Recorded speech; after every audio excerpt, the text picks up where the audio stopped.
ఈరోజు మనము మన కోర్సు రాజ్యాంగము మరియు డెమోక్రసీ, ఇండియన్ డెమోక్రసీలో చాలా ముఖ్యమైన వ్యవస్థ గురించి చర్చిస్తాం. అదేంటంటే సుప్రీంకోర్టు మరియు ఇతర కోర్టు, న్యాయ వ్యవస్థ అనుకోండి. ఎందుకంటే మన రీజనల్ సెంటర్ ఇచ్చిన టైం ప్రకారము, పీరియడ్స్ ప్రకారము అన్ని స్థాయిలో ఉన్న కోర్టులు ఒకే సెషన్లో చర్చించవలసి ఉంటుంది. సో ఈరోజు మనము క్లుప్తంగా బ్రాడ్గా సుప్రీంకోర్టు మరియు హైకోర్టు, తర్వాత జిల్లా కోర్టు. సుప్రీంకోర్టు కేంద్ర స్థాయిలో అంటే సమాఖ్య స్థాయిలో, దేశ స్థాయిలో ఉంటుంది. తర్వాత హైకోర్టు రాష్ట్ర స్థాయిలో ఉంటుంది. తర్వాత సెషన్స్ కోర్టు, డిస్ట్రిక్ట్ కోర్టు జిల్లా స్థాయిలో ఉంటుంది. సో ఈ న్యాయ వ్యవస్థ గురించి మనం నిజంగా చెప్పుకోవాలంటే మన భారత రాజ్యాంగ తత్వానికి, ఏ సిద్ధాంతం మీద మన భారత రాజ్యాంగం మీద ఆధారపడి ఉందో ఆ ఆధారంలో చాలా ముఖ్యమైనది న్యాయ వ్యవస్థ. న్యాయ వ్యవస్థ నిజానికి ఎందుకు రాజ్యాంగానికి, రోజు రోజు జరుగుతున్న రాజకీయాలకి కేంద్ర బిందువుగా ఉంటుందంటే నిజానికి ఎవరిని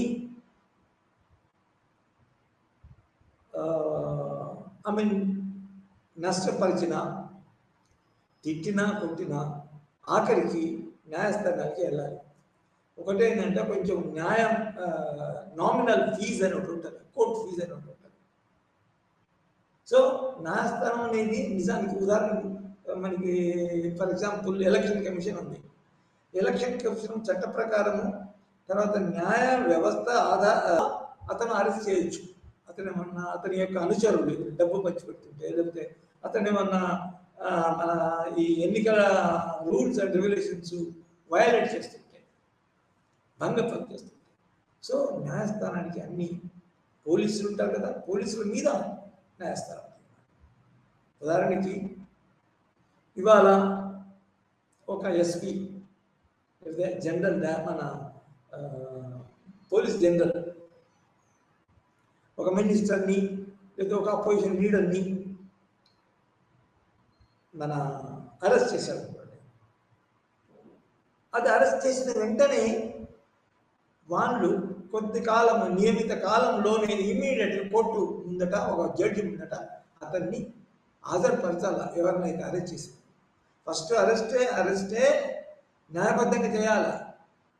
న్యాయస్థానం మనకి దేవుడు ఉంటాం కదా, అసలు పై నుంచి దేవుడు చూస్తున్నాడంటే అసలు పై నుంచి సుప్రీంకోర్టు చూస్తుంది, పై నుంచి హైకోర్టు చూస్తుంది, పై నుంచి జిల్లా కోర్టు చూస్తుంది. సో ఇది దేవుడు నిజంగా ఒకటి న్యాయస్థానం అనేది నిజంగా మనకు కనపడకుండా కానీ మనం చూస్తున్న దేవుడి లెక్క అనుకోవచ్చు. సో అటువంటి న్యాయస్థానం మన రాజ్యాంగంలో పొందుపరచబడింది, ఒక రాజ్యాంగ వ్యవస్థగా పొందుపరచబడింది. అయితే మనము సిద్ధాంతాన్ని చదివినాము. సిద్ధాంతపరంగా మనం ఏమనుకున్నామంటే ఇది డెమోక్రసీ అన్నప్పుడు ప్రతి అధికారము ప్రజల అభిష్టము, ప్రజలు వేసిన ఎన్నికల ప్రకారము, ప్రజలు ఇండైరెక్ట్గా ఎన్నుకొని ప్రజాప్రతినిధులు ఎవరైతే ఉన్నారో వాళ్ళ యొక్క అత్యున్నత అధికారం, అంటే అల్టిమేట్ అధికారం, చిట్ట అధికారము ప్రజలకి ఉంటుంది. అట్లా ప్రజల అభిష్టము, ప్రజల యొక్క సంక్షేమం, ప్రజల యొక్క అధికారము నిజంగా మరణం కోసము, స్టేబుల్గా ఉండడం కోసము ఈ వ్యవస్థలన్నిటి ఏర్పరచబడింది. అంటే డెమోక్రసీ అంటే ప్రజాతంత్రం. సో ప్రజాతంత్రం మనం ఇదివరకు చదువుకున్నాము, శాసనసభ చదువుకున్నాము, ఎగ్జిక్యూటివ్ చదువుకున్నాము, ప్రెసిడెంట్ ఏ విధంగా ఉంటాడు, ప్రెసిడెంట్ మన మెజారిటీ పార్టీతో ఏర్పరచబడిన నాయకుడు, చీఫ్ మినిస్టర్ ఏ విధంగా అతను ఇచ్చిన సలహాలకు అల్టిమేట్గా అతను మన అధికారాలను, చట్టాలను ఆమోదిస్తాడు, తర్వాత అధికారులు కూడా ఆమోదిస్తాడు అని మనం చదువుకున్నాం. సో ఈ ఈ శాసనసభ కూడా అంటే కేంద్ర స్థాయిలో మరియు ప్రెసిడెంట్ కూడా నిజానికి రాజ్యాంగబద్ధంగా నడుచుకుంటా లేదా అనేది చూసేది, చెక్ చేసేది, తప్పు రైట్ అని చెప్పేది న్యాయస్థానం. అయితే ఆ న్యాయస్థానం నిజానికి స్వతంత్రంగా ఉందా లేదా అనేది మనం పూర్తిగా అధికారాన్ని బట్టి మనం లాస్ట్కి ఆ అధికారాన్ని మనం చదివిన తర్వాత లాస్ట్కి మనం నిర్ధారించవచ్చు. సో న్యాయస్థానం అనేది అంత ముఖ్యమైనది ఏది సిద్ధాంతపరంగా డెమోక్రసీలో. తర్వాత మన డెమోక్రసీకి అండర్స్టాండింగ్ ప్రకారం, మన ఫిలాసఫీ ప్రకారం న్యాయ వ్యవస్థలు ఆ విధంగా ఏర్పాటు చేయబడ్డావా, ఆ విధంగా దానికి అనుగుణంగా ఉండే న్యాయ వ్యవస్థ స్వతంత్రంగా ఉండే అధికారాలు నిజంగా ఇవ్వబడ్డవా, రాజ్యాంగం ఇవ్వబడ్డవా అనేది మనం చూడాల్సింది ఈ చర్చలో.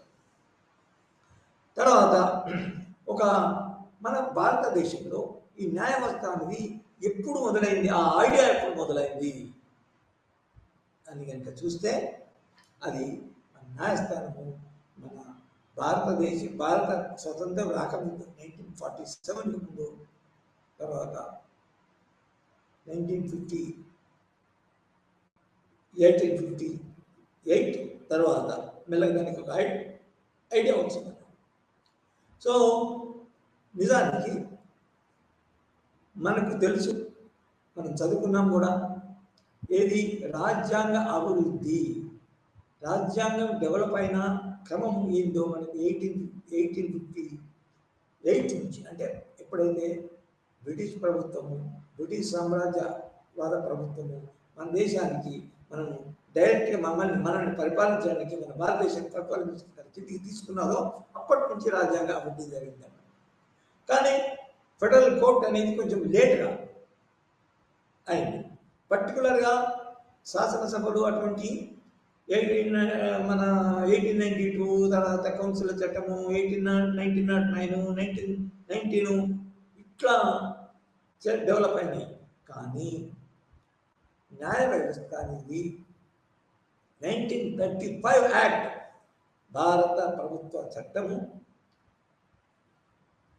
1935 యాక్ట్ అనేది అక్కడి నుంచి దీని యొక్క మన న్యాయ వ్యవస్థ యొక్క ప్రారంభము.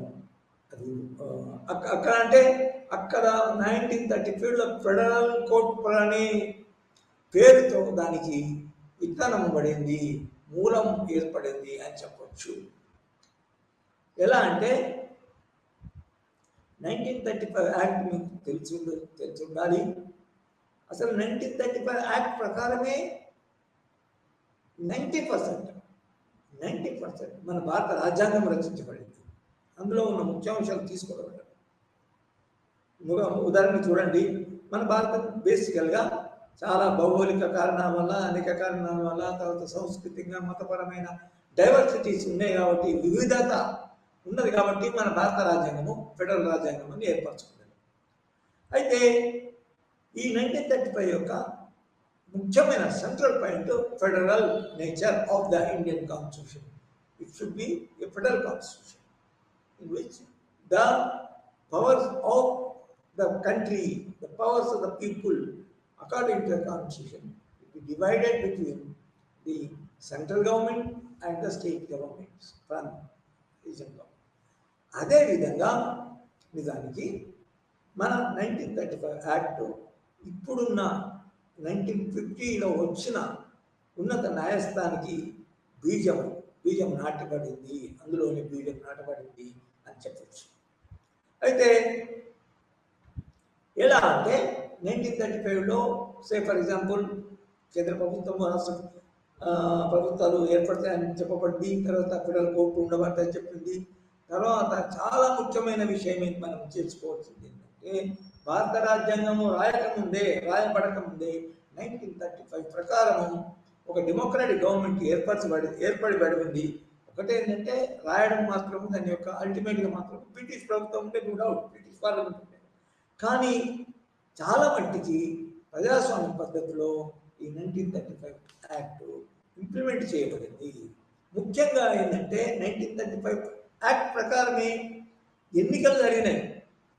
ఎన్నికల వ్యవస్థ కూడా, ఎన్నికల విధానం కూడా 1935 యాక్ట్లో చేర్చబడింది. సో అదేవిధంగా ఎన్నికల న్యాయ వ్యవస్థ కూడా 1935 యాక్ట్లో ఏర్పరచబడింది. అయితే ఇందులో మనము 1935 యాక్ట్లో ఈ న్యాయ వ్యవస్థ ఏ విధంగా రూపొందించబడింది, అల్టిమేట్గా మన భారత రాజ్యాంగము మన ఉనికిలోకి వచ్చిన తర్వాత 1950 జనవరిలో అధికారంలోకి వచ్చిన తర్వాత ఎటువంటి నిర్మాణము కలిగి ఉన్నది అనేది మనం కనుక చూస్తే, కేంద్ర స్థాయిలో సుప్రీంకోర్టు అనేది అత్యున్నత న్యాయస్థానం, రాష్ట్ర స్థాయిలో హైకోర్టు ఉన్నత న్యాయస్థానం, అత్యున్నత కాదు ఉన్నత న్యాయస్థానం, తర్వాత జిల్లాల్లో మన డిస్ట్రిక్ట్ కోర్ట్స్, అంటే ఈ డిస్ట్రిక్ట్ కోర్ట్స్ న్యాయమూర్తులు, వీళ్ళ యొక్క న్యాయమూర్తులు, వీటి యొక్క హెడ్స్, తర్వాత అందులో ఉన్న న్యాయమూర్తులు అంటే జస్టిసెస్, వాళ్ళు మన ప్రెసిడెంట్ ద్వారా నియమించబడ్డారు. సో నిర్మాణం ఎట్లా ఉంది మనకి? సుప్రీంకోర్టు అంటే రాష్ట్ర స్థాయిలో, దేశ స్థాయిలో, లేకపోతే కేంద్ర స్థాయిలో అత్యున్నత న్యాయస్థానం ఉంటుంది సుప్రీంకోర్టు. ప్రతి రాష్ట్రానికి ఒక హైకోర్టు ఉంటుంది. High court of Andhra Pradesh, high court of Telangana, high court of Maharashtra, అట్లా సామాన్యంగా అవి క్యాపిటల్ సిటీస్లో ఏర్పడతాయి.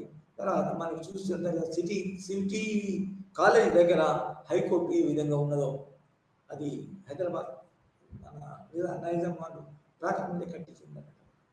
సో అది నిర్మాణం స్థాయి supreme court, high court and district courts. ఇంకా చిన్న సెషన్ కోర్ట్స్ ఉంటాయి, దానికి సంబంధించినవే హైకోర్టుకు సంబంధించినవే, హైకోర్టు కన్సర్న్లో పనిచేసేటి కోర్ట్స్ ఎప్పటికంటే, కానీ ఆ హైకోర్టు ప్రకారమే, హైకోర్టు చెప్పిన ప్రకారమే అవి కింది కోర్టులు నడుచుకోవాల్సి ఉంటుంది. హైకోర్టుల యొక్క అవసరాల గురించి, వాళ్ళు భావించిన భావనల గురించి అనుసారంగానే వేరే వేరే విధానాలు, వేరే కోర్టులు ఏర్పడతాయి. సో ఇది నిజానికి మన భారత రాజ్యాంగంలో ఉన్న మన న్యాయ వ్యవస్థ యొక్క నిర్మాణం జరిగింది. ఏ విధంగా ఎగ్జిక్యూటివ్, మన constitution and head of the state, president of India కేంద్ర స్థాయిలో, అదేవిధంగా రాష్ట్ర స్థాయిలో గవర్నర్, తర్వాత మన జిల్లా స్థాయిలో మాత్రము నిజానికి లోకల్ గవర్నమెంట్ ఉంటుంది.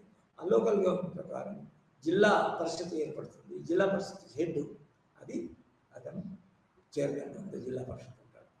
సో ఏ విధంగా స్థాయిల ప్రకారం కార్యనిర్వాహక సభ ఏర్పడిందో, అదేవిధంగా ఈ రాష్ట్ర స్థాయిలో కేంద్ర స్థాయిలో, రాష్ట్ర స్థాయిలో, జిల్లా స్థాయిలో ఈ కోర్టులు ఏర్పాటు చేయబడింది. అవి చాలా లీగల్ అథారిటీ కలిగి ఉంటాయి, అత్యున్నతాధికారాలు కలిగి ఉంటాయి. తర్వాత ఉదాహరణకి కొన్ని రోజుల కింద మా తెలిసిన అతను ఇమ్మీడియట్గా చిట్ ఫండ్ నడుపుతాడు అన్నమాట. ఆ చిట్ ఫండ్ నడుపుతుంటే చిట్టి ఎత్తుకున్న అతనికి చిట్లో సభ్యుడై చాలా రోజుల నుంచి మంత్రి పీరియడ్స్ కట్టిన కొలది అతను మధ్యన అతనికి డబ్బులు అవసరం ఉంటే ఒకేసారి ఎత్తుకోవడం జరుగుతుంది. ఒకేసారి డబ్బులు వస్తే ఆ డబ్బులు ఖర్చు పెట్టుకోవడానికి, ఇల్లు కట్టుకోవడానికో, లేకపోతే పెళ్లి చేయడానికో, కార్యక్రమం చేయడానికి తీసుకున్నాం. ఆ విధంగా అతను సభ్యుడు మన చుట్టం ఆయన నడిపే చిట్ ఫండ్లో ఎత్తుకున్న తర్వాత అతను అంటే జిల్లా స్థాయిలో కూడా ఏ విధంగా కోర్టు పనిచేస్తుందని నేను ఎక్స్ప్లెయిన్ చేస్తున్నా ఉదాహరణతో. అయితే ఈ మన చిట్టి నడిపే అతను, చిట్టి యొక్క ఆర్గనైజేషన్, చిట్టి ఓనర్ ఏం చేశారంటే, ఆ మెంబర్ ఎత్తుకున్న డబ్బులు మన ఇవ్వవలసిన కాలంలో 1-2 నెలలు ఉంటుంది అన్నట్టు. నెల రోజులు ఉండకూడదు, అసలు ఎక్కువ ఉండకూడదు. కానీ 2-3 నెలల తర్వాత కూడా ఆ డబ్బులు ఎత్తుకున్న డబ్బులు ఇవ్వడం లేదు. సో అతను ఏం చేశాడు, సభ్యుడు ఏం చేశాడు, మన కోర్టుకి వెళ్ళాడు. అంటే వరంగల్ కోర్టుకి వెళ్ళాడు. వరంగల్ కోర్టు ద్వారా అతను అక్కడ మన criminal cases, check bounce cases, అన్ని రకాల కేసెస్ అక్కడ టేకప్ చేయబడుతుంది. అంటే డిస్ట్రిక్ట్ లెవెల్లో కూడా ఒక న్యాయ వ్యవస్థ గట్టిగా మన ఏర్పాటు చేయబడింది అన్నట్టు. అంటే మనము ఇక్కడ న్యాయ వ్యవస్థ కూడా వికేంద్రీకరింపబడింది.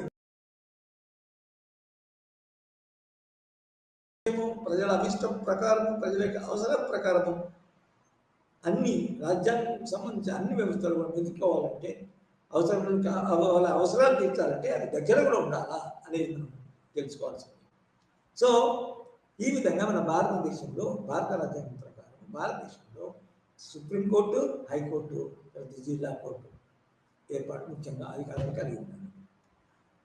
తర్వాత హైకోర్టులో ముఖ్యంగా దాని యొక్క మన నిర్మాణం ఎట్లా ఉంటుందంటే supreme court first letters take up supreme court.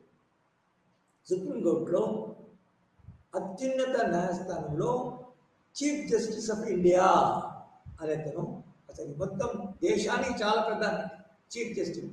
చూడండి, ఈ మధ్యన ఒక 2 సంవత్సరాల క్రితము 2 సంవత్సరాల క్రితము చీఫ్ జస్టిస్ రమణ అనే అతను రావడం వల్ల అతని యొక్క బ్యాక్గ్రౌండ్ బట్టి అతను మొత్తం దేశం మొత్తం చాలా ఫేమస్ అయ్యాడు. చాలా న్యాయ కోవిదుడై ఉండాలా, చాలా ఎక్స్పీరియన్స్ వచ్చి ఉండాలి. తర్వాత అతనికి అన్ని అధికారాలు ఉన్నాయి. ఏ విధంగా ప్రెసిడెంట్కి అతని కార్యనిర్వాహక అధికారికి ఏ విధంగా ఉంటాయో అతనికి కూడా న్యాయ సంబంధిత అధికారాలు అన్నీ ఉంటాయి. అవి అతను కొన్ని చట్టాలు వెనుకబడిపోతే ఈ చట్టం ఎందుకు అమలు చేయలేదు అని ఆ చట్టం తీసి అసలు అమలు చేయాలని అందరి యొక్క ఆమోదం పొంది చట్టం అమలు చేయడం మొదలుపెట్టవచ్చు. ఏదైనా చేయొచ్చు. ఉదాహరణకి ఒక కార్యనిర్వాహక పరంగా కూడా ఒక మినిస్టర్ సరిగ్గా పని చేయవచ్చు కూడా సుమోటోగా తీసుకొని అతని పరిస్థితి చూసి ఆ పరిస్థితిని ఒక నిర్ణయం తీసుకోకపోవచ్చు, పెనాల్టీ వేయవచ్చు ఇమీడియట్గా. కానీ ఆ పరిస్థితిని క్షమించండి, ఆ పరిస్థితిని చదవండి, ఒక రిపోర్ట్ రాయండి దాని మీద ఇచ్చే అధికారాలు కూడా ఉన్నాయి. అది సుమోటో కావచ్చు, లేకపోతే ఎవరైనా వ్యక్తి, ఒక ఎడ్యుకేటెడ్ వ్యక్తి పోయి కోర్టుకు పోయి మనకి ఈ ఈ విషయంలో న్యాయం జరగడం లేదు, ప్రజలకు సంక్షేమం జరగడం లేదు, చాలా అన్యాయం జరుగుతుంది, చాలా అధ్వానంగా ఉంది అని కానీ అతను కోర్టుకు అప్పీల్ చేస్తే అతను కోర్టుకు పోవచ్చు. సో ఇది అయితే దీని నిర్మాణం ఎట్లుంటుంది, చీఫ్ జస్టిస్ ఆఫ్ ఇండియా ఉంటాడు. దాని తర్వాత ఇతరుల అతని కింద న్యాయమూర్తులు అనొచ్చు. Justice, GAUSTIS. ఉదాహరణకి బాగా తెలిసినంత చంద్రకుమార్ అంటే అతని ముందు పేరు కలెక్టర్ ముందు కలెక్టర్ మిట్టల్ అనుకోవచ్చు, కానీ జస్టిస్ చంద్రకుమార్ అనేది అంటారు. సో జస్టిస్ ఈశ్వరయ్య జస్టిస్, ఇట్లా చాలా మంది ఉన్నారు. సో జస్టిస్ అనే అన్నాం చాలా ముఖ్యమైన హోదా అన్నట్టు. So Supreme Court of justice CJI అంటారు. దాని కింద సుప్రీం న్యాయమూర్తులు ఉంటారు, జస్టిస్ అంటారు. అయితే ఈ న్యాయమూర్తులు ఎంతమంది ఉండాలా అనేది ఖచ్చితంగా నిర్మించబడలేదు. నిజానికి టెంపరీగా కూడా ఈ మన ప్రెసిడెంట్ మన న్యాయమూర్తులను అపాయింట్ చేయవచ్చు, కానీ కొంత లిమిట్ ఉంటుంది. ఇప్పుడు మనకి ఈ టైంలో నిజానికి మన భారత అత్యున్నత న్యాయస్థానంలో చీఫ్ జస్టిస్ ఆఫ్ ఇండియా మరియు 33 మంది న్యాయమూర్తులు జస్టిసెస్ ఉన్నారు. అయితే వీళ్ళు కొంతకాలం పరిమిత కాలం వరకు, అంటే టర్మ్ ఉండదు కదా, అపాయింట్ అయిన తర్వాత రిటైర్ అయిన మట్టుకే ఉంటారు. ఇది ప్రెసిడెంట్, గవర్నరు, కలెక్టర్ మన లెక్క కాదు. President is elected for 5 years. The governor is appointed for 5 years. MPs are appointed for 5 years, but not so in the case of the justice of India. Chief Justice of అయిన తర్వాత అతను చివరి వరకు ఇంకా తీసివేయబడు. కానీ అతని యొక్క పీరియడ్ అంటే కొంతకాలం వరకు రిటైర్ కావాలి, రిటైర్మెంట్ చేసిన తర్వాత మాత్రం అతను దిగిపోవచ్చు. అదేవిధంగా న్యాయమూర్తులు కూడా అంటే జస్టిసెస్ కూడా తర్వాత వాళ్ళ యొక్క ఆ విధంగా అపాయింట్ చేయబడుటకు అతను మన ఇది ప్రెసిడెంట్ అతను ఎన్నుకొనబడతాడు. దాని తర్వాత కొన్ని సంవత్సరాలు అతను జస్టిస్గా అయి ఉండాలా, అంటే సుప్రీంకోర్టులో పనిచేసేవాడు అయి ఉండాలా, ప్రత్యేకమైన 10 years. అయితే అతడు ఎన్నుకొనబడ్డ తర్వాత మాత్రము అయితే ఈ ఎన్నిక కూడా జస్టిస్ ఎన్నిక కూడా కొంచెము మన కంట్రవర్షియల్ కాదు నిజానికి. ఎందుకంటే వాళ్ళకి తప్పకుండా కొన్ని సంవత్సరాలు మన హైకోర్టులో సుప్రీంకోర్టులో పనిచేసి ఉండాలా. దాని తర్వాత మన హైకోర్టు న్యాయమూర్తికి ఉండవలసిన ఎక్స్పీరియన్స్ న్యాయ కోవిదుడే ఉండాలా. అది కూడా నిజానికి సీనియారిటీ మీద ఆధారపడి ఉంటుంది. So the president of India appoints the chief justice and the other justices, ఇతర న్యాయమూర్తులను అపాయింట్ చేస్తారు. తర్వాత ఈ విధంగా అపాయింట్ అయిన మన ఇండియన్ సిటిజన్ ఉండాలా, 35 years ఏజ్ ఉండాలా. దాని తర్వాత వాళ్ళు అపాయింట్ అయిన తర్వాత మన ఇది మర్చిపోయినా, వేరే ఈ ఎంపీలకి ఎమ్మెల్యేలకి నిజానికి కావాల్సిన క్వాలిఫికేషన్ చాలా తక్కువ. కానీ మన న్యాయమూర్తుల మాత్రం తప్పకుండా వాళ్ళకి కావాల్సిన డిగ్రీ ఉండాలా, లా డిగ్రీ ఉండాలా, ఎల్ఎల్ఎం అని ఉండాలా. ఉదాహరణకి ఎంపీలకి అయిపోలేదు క్వాలిఫికేషన్, ఏజ్ ఉండాలంటే 25 తర్వాత 30.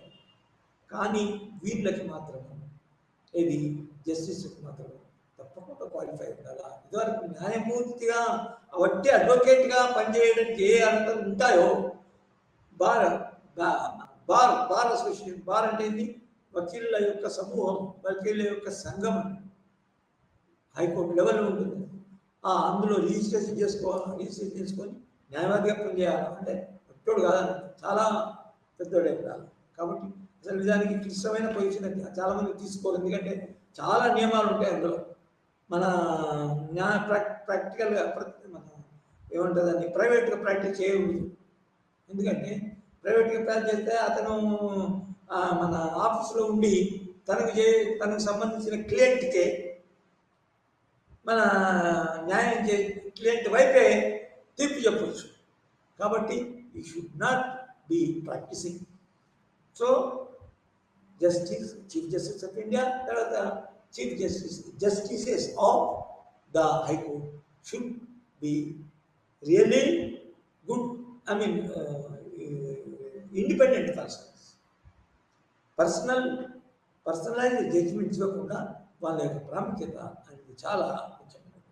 ప్రతి వాడు ఎంత పెద్ద ప్రెసిడెంట్ అయినా, సెక్రటరీ అయినా, కలెక్టర్ అయినా, గవర్నర్ అయినా కూడా వాళ్ళు బట్టి నిన్న అపాయింట్ అయిన జడ్జి నిన్న కూడా వాళ్ళు మన కింది వాళ్ళే అని చెప్పవచ్చు. అతను కార్యనిర్వాహక స్థాయి కనుక చూస్తే పెద్దగా ఉండొచ్చు, కలెక్టర్ అయిపోవచ్చు. కాబట్టి is suppose to be present. ఉదాహరణకి చూడండి, మన చాలాసార్లు జగన్మోహన్ రెడ్డి మన న్యాయస్థానానికి రావాలా అంటే ఆ కోర్టు జస్టిస్ నాకు తెలిసిన వాడే, అతని పెద్ద అదేం కాదు, నేను అతన్ని రానక్కర్లేదు, ఫోన్లే అని అనడానికి లేదు. హైకోర్టు, సెషన్స్ కోర్టు అయినా, డిస్ట్రిక్ట్ కోర్టు, హైకోర్టు, రాష్ట్ర కోర్టు అయినా, అదిగైనా కూడా న్యాయస్థానానికి పోవడం అనేది కంపల్సరీ. పోకపోతే కంటెంప్ట్ ఆఫ్ కోర్ట్ అని అంటారు. కంటెంప్ట్ ఆఫ్ కోర్టు అదొక మెల్లక్ కేసు పెడతారు. కోర్టు రమణ్ని ఆదరించినా, నోటీస్ ఇచ్చినా కూడా రాలేదు. సో ఈ విధంగా చాలా ముఖ్యమైన పదవి కాబట్టి, అదేవిధంగా ప్రెసిడెంట్ అపాయింట్ చేసినప్పుడు చీఫ్ జస్టిస్ ఆఫ్ ఇండియా కానీ మన జస్టిసెస్ కానీ వాళ్ళని చూసి అపాయింట్ చేయాలి. తర్వాత ఆ విధంగా అపాయింట్ చేయబడ్డ తర్వాత వాళ్ళ యొక్క పదవీ కాలము 65 years వరకు. అంటే అందరికంటే ఎక్కువ సామాన్యంగా మన వాళ్ళు 60 years ఉన్నారు.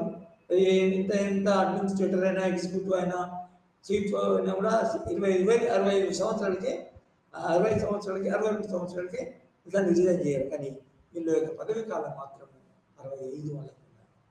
సో ఈ విధంగా నిర్మాణం, ఇది రాజ్యాంగ మన న్యాయస్థానం యొక్క justice, supreme court of justice ఇది. తర్వాత మనకి రెండవది, నెక్స్ట్ విషయం, తర్వాతి విషయం నేర్చుకోవాల్సింది అంటే, ఈ న్యాయస్థానాలకి న్యాయం చెప్పే హక్కులు ఉంటాయి. కానీ మన దేశంలో ఉన్న న్యాయస్థానానికి చీఫ్ జస్టిస్కి, న్యాయమూర్తులకి ఎటువంటి అధికారాలు ఉన్నవి, ఎటువంటి అధికారాలు మన రాజ్యాంగంలో పొందుపరచబడినవి అనేది చాలా ముఖ్యమైన విషయం. చాలా శ్రద్ధతో మన చర్చించవలసిన విషయం, విశ్లేషించగలిగిన విషయం. ముఖ్యంగా 2 రకాల అధికారులు ఉంటాయి. అంటే 2 రకాలు అంటే మనకి బేసిక్, అంటే ప్రాథమికంగా సుప్రీంకోర్టు కొన్ని అధికారాలు ఉంటాయి. దాన్ని రిట్ పిటిషన్స్ కింద వస్తే రిట్ పిటిషన్ ప్రాథమిక హక్కుల కింద అనుకుందాం. ఆ ప్రాథమిక హక్కులు ఎట్లా ఉంటాయంటే, నువ్వు ఒక మనిషి చంపినా, ఒక వ్యక్తి ఇంకొక అతన్ని చంపినా, లేకపోతే ఒక వ్యక్తి ఇంకేమైనా ఎటువంటి నేరాన్ని చేసినా అతనికి కొన్ని ప్రాథమిక హక్కులు ఉంటాయి. ఆ ప్రాథమిక హక్కు ఏంటంటే, అతను చేసిన నేరము నిరూపించబడాలి. నిరూపించబడకపోతే నేను గొప్పని కదా, నేను మన న్యాయవాదిని కదా, న్యాయస్థానానికి ముఖ్య అతిథిని కదా, అందరిని అపాయింట్ చేస్తున్నాను కదా, నేనంటే తప్పు చేస్తాను కానీ అతనికి ఇమ్మీడియట్గా చట్టం చూడకుండా, ప్రాథమిక హక్కులు ఏమున్నాయి చూడకుండా అతన్ని పెనాల్టీ ఇచ్చి జైలు పంపడానికి వీలేదు. సో ఆ ప్రాథమిక హక్కుల ఎడల ఈ సుప్రీంకోర్టుకి కొన్ని హక్కులు ఉన్నాయి.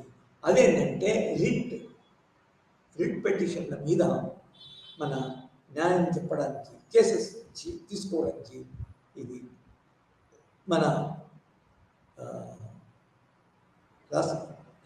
కేంద్ర న్యాయస్థానానికి, సుప్రీంకోర్టుకి హక్కులు ఉన్నాయి.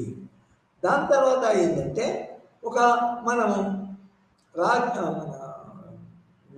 ఇది కార్యనిర్వాహక సంబంధమైన హక్కులు. కార్యనిర్వాహక సంబంధమైన హక్కులు ఏంటంటే, సుప్రీంకోర్టు ఒక చట్టము, రాజ్యాంగపరమైన చట్టము లేకపోతే ఆర్డినరీ చట్టం, ఏ చట్టమైనా కూడా అమలు చేయబడ్డప్పుడు ఆ కార్యనిర్వాహక అధికారి ఎటువంటి ఆఫీసర్ కానీ ఎటువంటి పెద్ద గవర్నర్ కానీ లేదా ప్రైమ్ మినిస్టర్ కానీ ఎటువంటి వాడైనా కూడా అతను అమలు చేసే చట్టం సరైనదా లేదా, ప్రాథమిక హక్కులకు భంగం కలగకుండా ఉందా లేదా అనే అధికారం సుప్రీంకోర్టు ఉంటుంది. అదేవిధంగా కార్యనిర్వాహక అధికారం మనము అపాయింట్మెంట్ అధికారులు అంటే నియమించే అధికారం. ఫస్ట్ ఏంటంటే, సుప్రీంకోర్టుకి chief justice of India is entitled to appoint the justices, అంటే కేంద్ర స్థాయి మన సుప్రీంకోర్టులో యొక్క జడ్జెస్ ఉంటారు కదా, ఆ జడ్జెస్ని అతను అపాయింట్ చేయాలా. కానీ అతను అపాయింట్ చేసినప్పుడు మాత్రము మన ఇది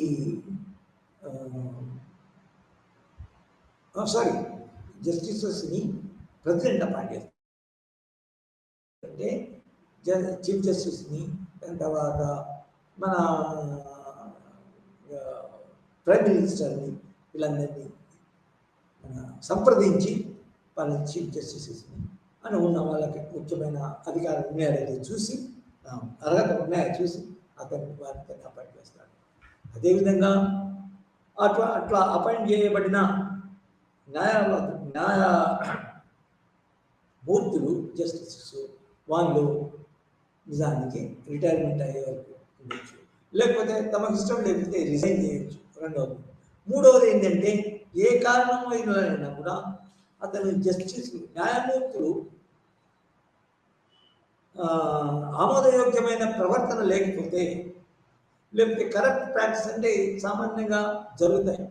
ఒక జస్టిస్ తన హైకోర్టులో కొన్ని కేసులు చేస్తున్నాడు. అంటే మన ఇద్దరు పార్టీలు ఉంటారు కదా, అఫెక్టెడ్ పార్టీ, తర్వాత మన కేసు పెట్టిన పార్టీ. అంటే కేసు పెట్టిన వాడు, తర్వాత ఎవరికి వ్యతిరేకంగా కేసు పెట్టాము, ఈ ఇద్దరు ఉంటారు కదా, ఈ ఇద్దరు లాయర్లు ఉంటారు. ఆ లాయర్లు వచ్చి న్యాయమూర్తి ఎదురుగా వాదనలు చేసినప్పుడు, ఎవరి మాది తప్పు, మాది తప్పు, ఇతని రైట్, ఇతని రైట్ అని చెప్తున్నప్పుడు అతను న్యాయం ఏంటి అనేది చూసి నిజంగా న్యాయం చెప్పాలి, ఆఖరి తీర్పు చెప్పాలి. ఇద్దరిట్లో రెండు పార్టీలు ఒకరు ఎవరైతే ఉన్నారో రెండు పార్టీలు ఒకటే కరెక్ట్ అని చెప్పాలి. ఇట్లా చెప్పడానికి న్యాయమూర్తి కూడా ఫ్రీగా ఉండాలి. అతను కరెక్ట్ ఒకవేళ కరప్ట్ అంటే ఇంకా అతని ఒక రెండు పార్టీలో ఒక పార్టీ దగ్గర నుంచి డబ్బులు తీసుకొని న్యాయం చెప్తే ఇండైరెక్ట్ గానీ డైరెక్ట్ న్యాయం చేస్తే అతను కరప్ట్ ప్రాక్టీసెస్ మీద అతను తీసేయవచ్చు. సో ఆ విధంగా న్యాయమూర్తులు సుప్రీంకోర్టులో ప్రధాన న్యాయమూర్తి, తర్వాత ఇతర న్యాయమూర్తులు కేంద్ర స్థాయిలో అపాయింట్ చేయబడతారు, వర్క్ చేస్తారు. కొన్ని సందర్భాల్లో తీసివేయబడతారు అని మనం అర్థం చేసుకోవాలి. అదేవిధంగా సామాన్యంగా అంటే ఇప్పుడు ప్రాథమిక హక్కులు సంబంధిత అధికారులు నేను చెప్పినాం కదా, న్యాయం చెప్పడం. ఫర్ ఎగ్జాంపుల్ మనము ప్రాథమిక హక్కులు లాస్ట్ హక్కు ఏదైతే ఉందో కాన్స్టిట్యూషనల్ రెమెడీస్ అని చూడండి. ఇది హెబియస్ కార్పస్, కోవారంటో, తర్వాత మన 4 రకాల కాన్స్టిట్యూషనల్ రెమెడీస్ ఉన్నాయి. ఆ కాన్స్టిట్యూషనల్ రెమెడీస్ ఏంటంటే ఫండమెంటల్ రైట్స్ రక్షించడానికి దేని కింద 5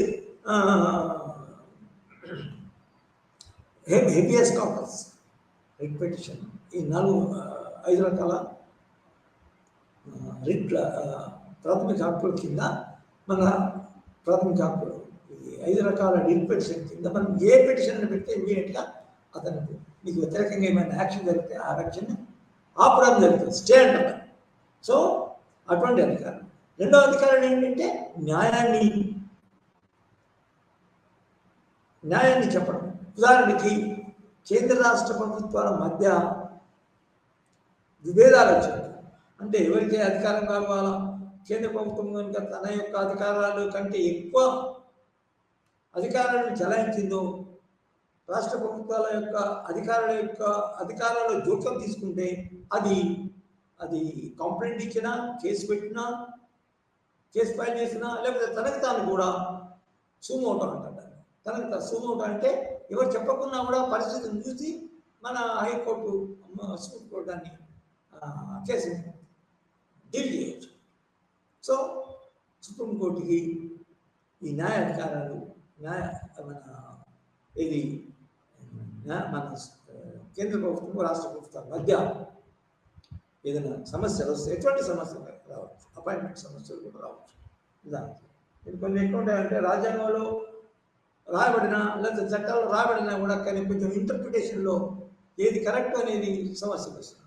అటువంటి సమస్యలు వచ్చినప్పుడు దానికి సుప్రీంకోర్టు దాన్ని మీద నిర్ణయం తీసుకుంటే అదే నిర్ణయం ఫైనల్ అవుతుంది.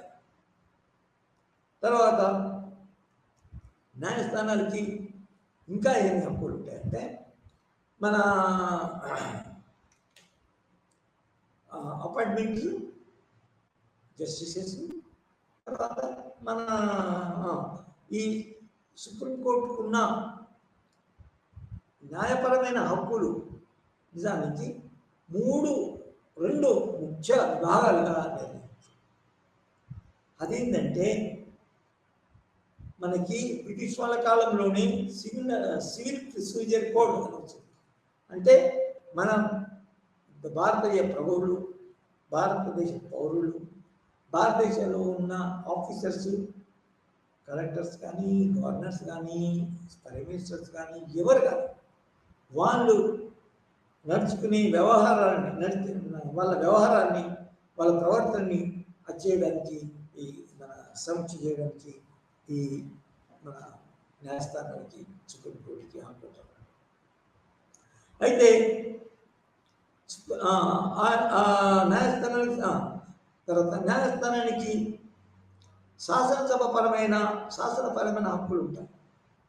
ఎట్లా అంటే హైకోర్టు కానీ సుప్రీంకోర్టు, మనం సుప్రీంకోర్టు మీద కాన్సన్ట్రేట్ చేస్తాం. సుప్రీంకోర్టు ఏంటంటే పార్లమెంట్ చేసిన చట్టం, ఆ చట్టము రాజ్యాంగపరమైందా లేదా, రాజ్యాంగానికి వ్యతిరేకంగా ఎక్కడన్నా అని ఎవరైనా కంప్లైంట్ కనుక ఇస్తే ఆ చట్టాన్ని మళ్ళా సమీక్షించి రివైజ్ చేయడాన్ని అని రాజ్యాంగ పరంగా లేదు, రాజ్యాంగ స్ఫూర్తికి వ్యతిరేకంగా ఉందని ఈ సుప్రీంకోర్టు చెప్పడానికి అవకాశం ఉంది.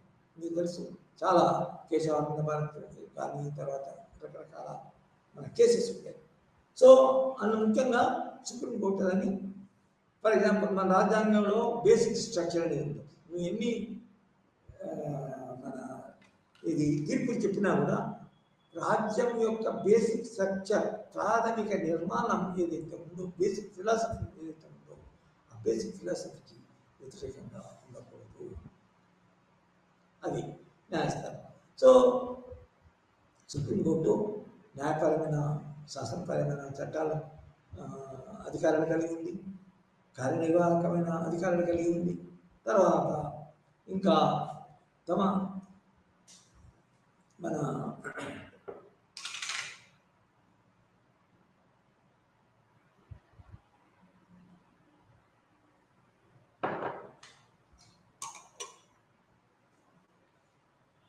తర్వాత ఒక ఇంపార్టెంట్ అంశం ఉంది.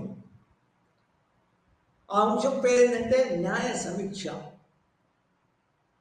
Judicial review. ఆ జ్యుడిషియల్ రివ్యూ అనేది it is the exclusive power of the judiciary. ఆ దాని కింద ఏంటంటే అది ఏ విషయానైనా కూడా న్యాయ సమీక్ష జరపడానికి ఒక హక్కు, సమీక్షించడానికి, తర్వాత వీలైతే దాన్ని రివైవ్ చేయడానికి, ఒక అంశాన్ని రివైవ్ చేయమని అడిగే హక్కు ఉందని ఈ న్యాయస్థానానికి, సుప్రీంకోర్టుకి. అదే చెప్పాను కదా, ఇప్పుడు పార్లమెంట్ కనుక చేసిన చట్టంలో తప్పులు ఉంటే ఆ తప్పులను సరిదిద్దామని న్యాయస్థానం చెప్పచ్చు. అయితే న్యాయస్థానానికి ఎవరు పోవాలంటే అది ఎవరైనా పోవచ్చు, నువ్వు పోవచ్చు, నేను పోవచ్చు, ఎవరైనా పోవచ్చు న్యాయస్థానం.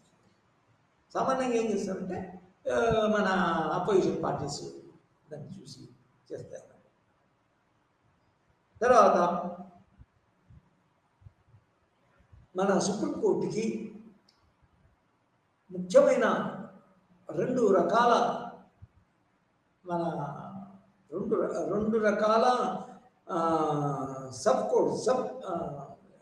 న్యాయ చట్టాలు.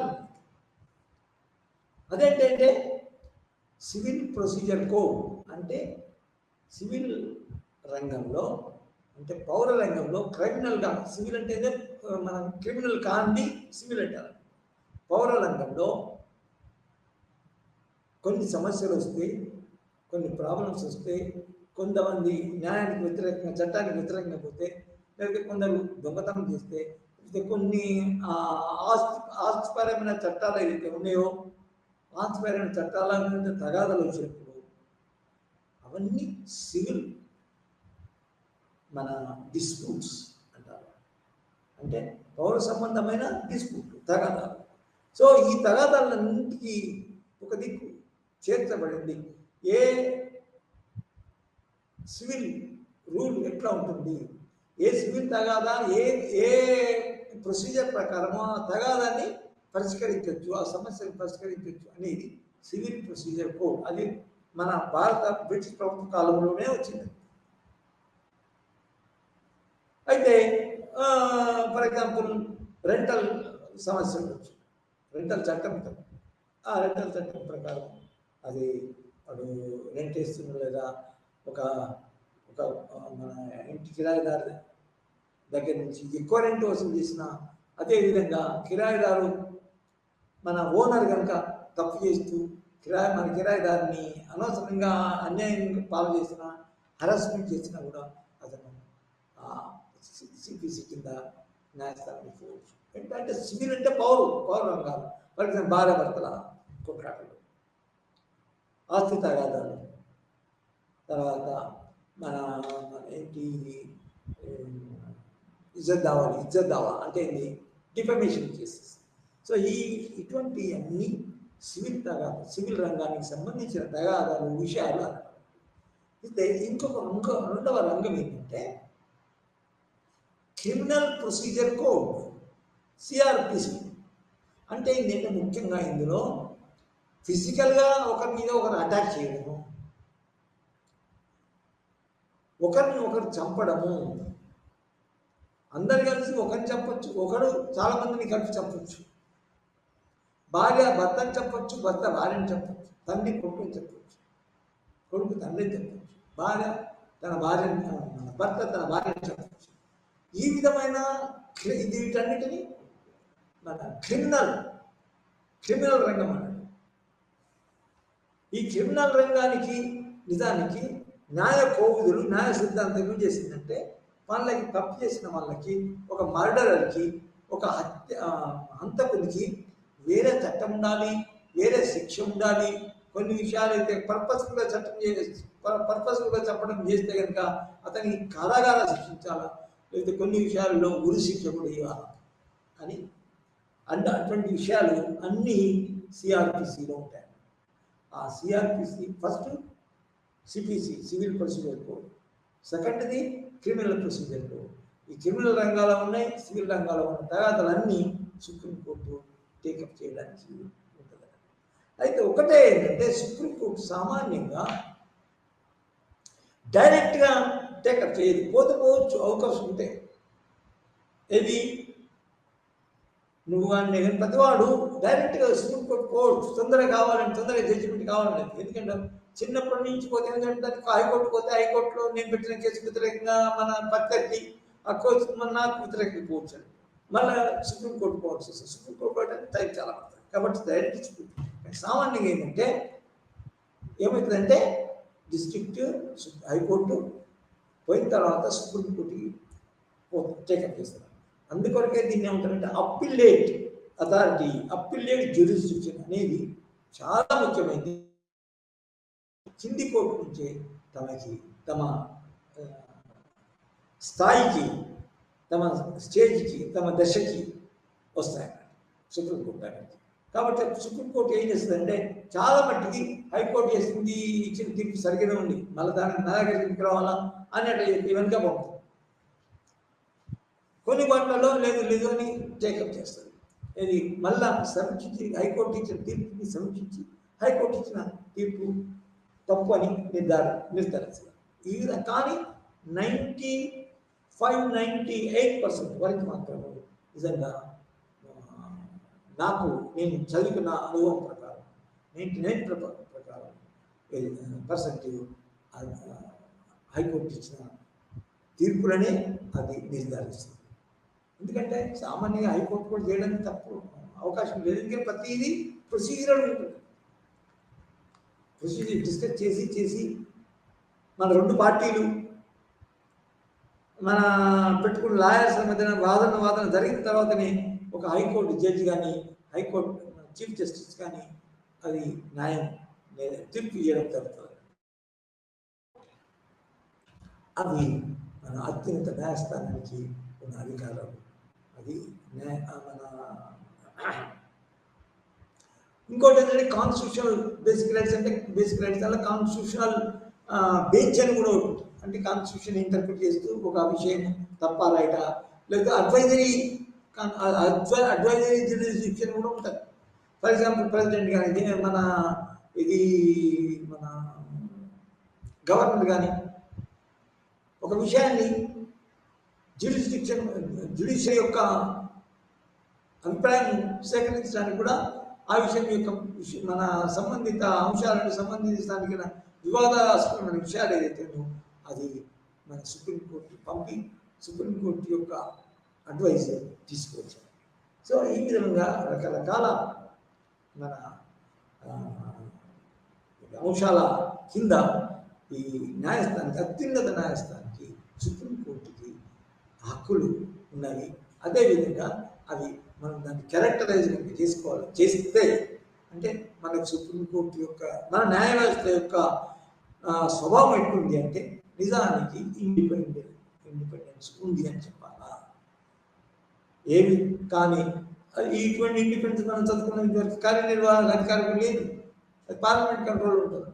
ఆ పార్లమెంటు ప్రెసిడెంట్ మన సామాన్యంగా ముఖ్య కార్యనిర్వాహక కేంద్ర స్థాయిలో, ప్రైమ్ మినిస్టర్ రాష్ట్ర స్థాయిలో, ఇంకా మన చీఫ్ మినిస్టర్, వీళ్ళందరూ ఎప్పుడైనా కూడా పార్లమెంటు కేంద్ర స్థాయిలో, రాష్ట్ర స్థాయిలో, రాష్ట్ర శాసనసభకు భయపడే అంటే ఇండిపెండెంట్ కాదు. కార్యనిర్వాహక అధికారి వ్యవస్థ ఇండిపెండెంట్ కాదు. కానీ ఇక్కడ న్యాయ వ్యవస్థ మాత్రం కార్యనిర్వాహక భిన్నంగా ఇండిపెండెంట్ అయి ఉన్నది. కొన్ని విషయాలలో దాని మీద ప్రభుత్వం మీద ఆధారపడి ఉంటుంది. ఉదాహరణకి కోర్టులు, తర్వాత మినిస్టర్స్, చీఫ్ మినిస్టర్స్ వాళ్ళు మన వీళ్ళు ఏంటి న్యాయస్థానాలు, న్యాయవాదులు వాళ్ళ మినిస్టర్కి లేకపోతే గవర్నర్ జనరల్కి అత్యున్నత పోలీస్ ఆఫీసర్ ఉంటాడు కదా, అతనికి చెప్పినప్పుడు వినకపోతే న్యాయస్థానానికి పంపాలి. ఒకవేళ అక్కడ పక్షపాతం ఉండొచ్చు, ఇది పోలీసులు పంపడంలో పోలీస్ ప్రొసీజర్లు ఫాలో అవ్వాల్సిన ప్రొసీజర్లు కొంచెం ఉండొచ్చు. అది కూడా నిజానికి మన క్వశ్చన్ చేసి అట్లా చేసిన తప్పని ఆ కన్సర్న్ ఆఫీసర్స్ని మందలించడానికి లేదా శిక్షించడానికి అవకాశం ఉంటుంది. ఏదైనా కూడా రాజ్యాంగ పరమైన ప్రొసీజర్ కోడ్ ఏదైతుందో ప్రొసీజర్ కోడ్ ప్రకారం civil procedure code, criminal procedure code.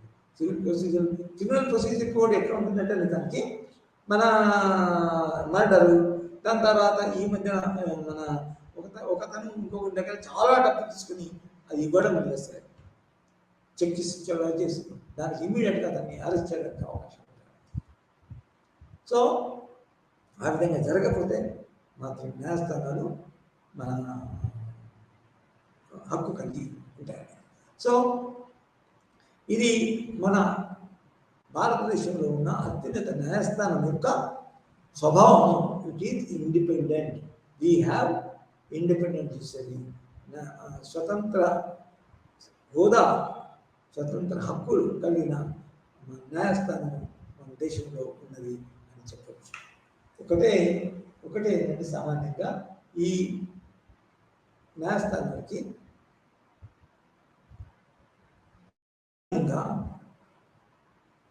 ఫీజులు కట్టడము, తర్వాత ఒక లాయర్ని నియమించుకోవడము, లాయర్కి ఫీజు కట్టడము, రెండు పార్టీల మధ్య తగాదా వచ్చినప్పుడు ఆ తగాదా వచ్చినప్పుడు మన ఏ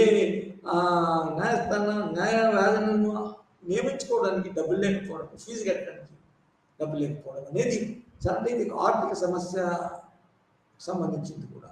అంటే ఎవరికి న్యాయం అందుతుంది, ఎవరు కోర్టుకి వెళ్తున్నారో తమకు అన్యాయం జరుగుతాయంటే చాలా మట్టికి ఉన్నోళ్ళే అనుకో.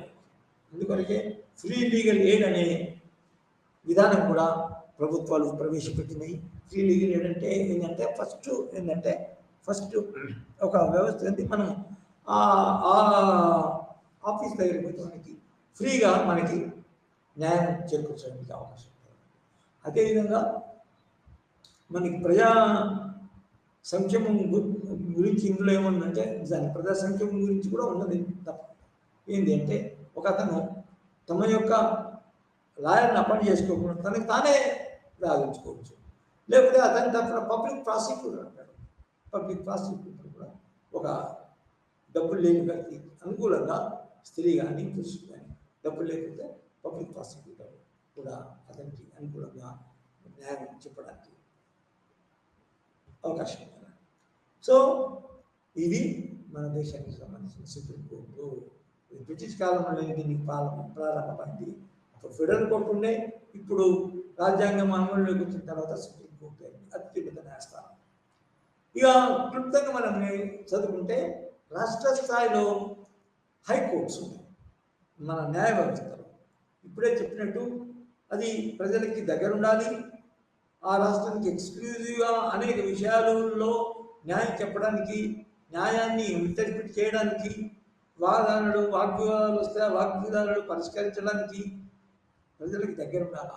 ఆ రాష్ట్రంలో ఉన్న మన ఆఫీసర్స్, మంత్రులు, మన కంపెనీలు అవన్నీ కదా, వాళ్ళు తక్షణమే హైకోర్టు పెట్టేట్టు అవకాశం ఉండాలి. కాబట్టి మన రాజ్యాంగంలో హైకోర్టు అనే విధానాన్ని, హైకోర్ట్స్ అనే దాన్ని కూడా చేర్చడం జరిగింది, రూపొందించడం జరిగింది, ఏర్పాటు చేయడం అనేది జరిగింది అని చెప్తున్నాను. సో ఈ హైకోర్టు ముఖ్యంగా హైకోర్టు జస్టిస్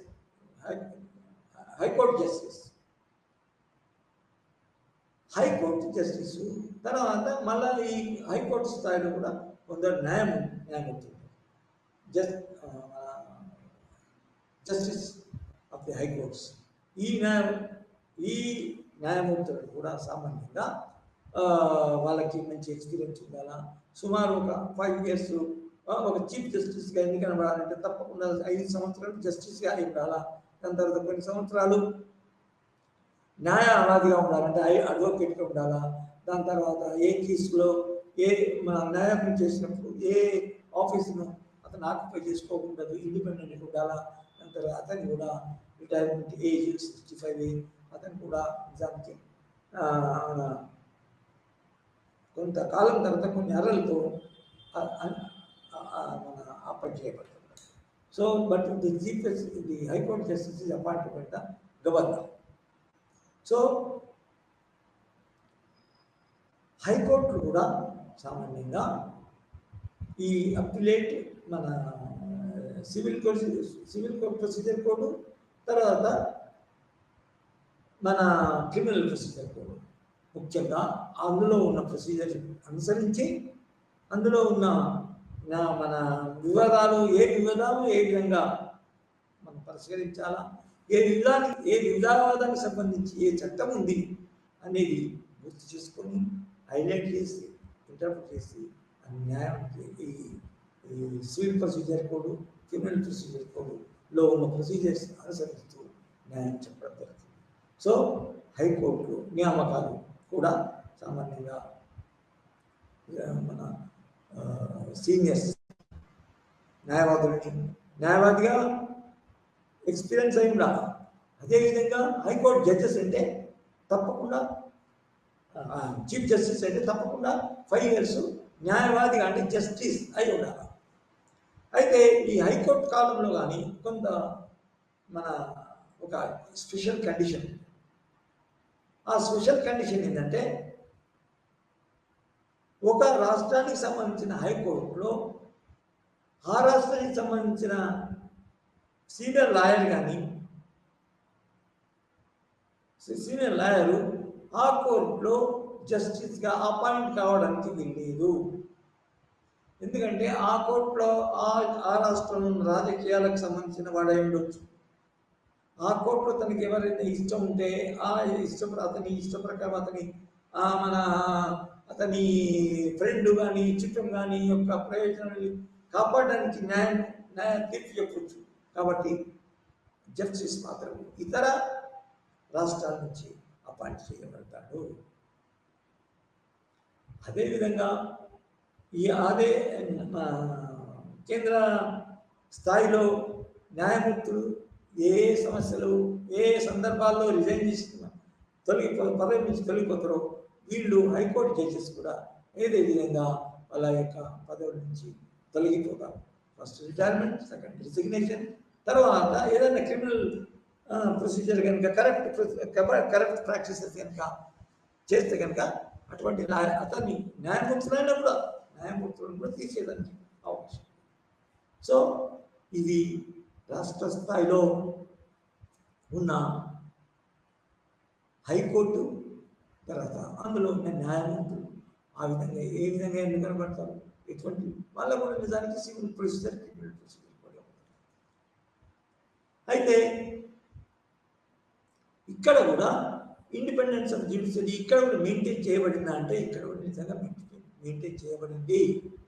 ఉదాహరణకి అంటే ఇండిపెండెన్స్, హైకోర్టు కూడా మన రాజ్యాంగ ప్రిన్సిపల్, రాజ్యాంగ తత్వం ఏదైతుందో ఆ తత్వం ప్రకారం కూడా పోయిందా లేదా అనుకుంటే, ఆ వ్యవస్థ ఉందా లేదా అనుకుంటే నిజంగా హైకోర్టు లెవెల్లో కూడా హైకోర్టు స్వతంత్ర ప్రతిపత్తి కలిగి ఉన్నది అని తప్పకుండా వాళ్ళ బుద్ధి చెప్పవచ్చు. ఎందుకంటే హైకోర్టులో చీఫ్ మినిస్టర్ కానీ, మంత్రులు కానీ, పెద్ద ధనవంతులు కానీ, పెద్ద ప్రొఫెసర్స్, డాక్టర్స్ కానీ హైకోర్టు ముందు అతను రావాల్సిందే, హైకోర్టు చెప్పిన తీర్పును వినవలసిందే. ఒకవేళ తీర్పు ఇచ్చిన తర్వాత కూడా ఒక ఆఫీసర్ కానీ, ఒక వ్యక్తి కానీ దాన్ని అమలు చేయకపోతే అతనికి కంటెంప్ట్ ఆఫ్ కోర్టు ధిక్కరణ కేసు అతన్ని పెట్టడం జరుగుతుంది. సో అన్ని విధాలుగా ఒక్కటే ఏంటంటే స్వతంత్రము, ఇది దిగువ కోర్టు, అంటే మన సుప్రీంకోర్టుకి దిగువ కోర్టు అంతే. దాని అంత మాత్రం దాన్ని స్వతంత్రం లేదని చెప్పచ్చు, లేదని చెప్పొద్దు.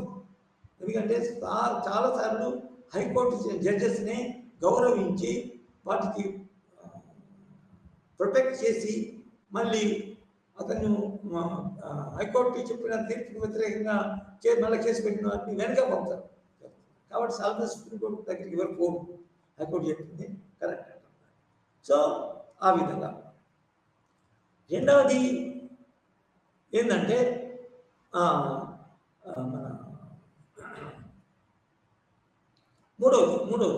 మూడవ స్థాయి ఏంటంటే జిల్లా కోర్టులు. జిల్లా కోర్టు కూడా నిజానికి ఒక మంచి అంశం మన రాజ్యాంగంలో ఉన్న అంశం.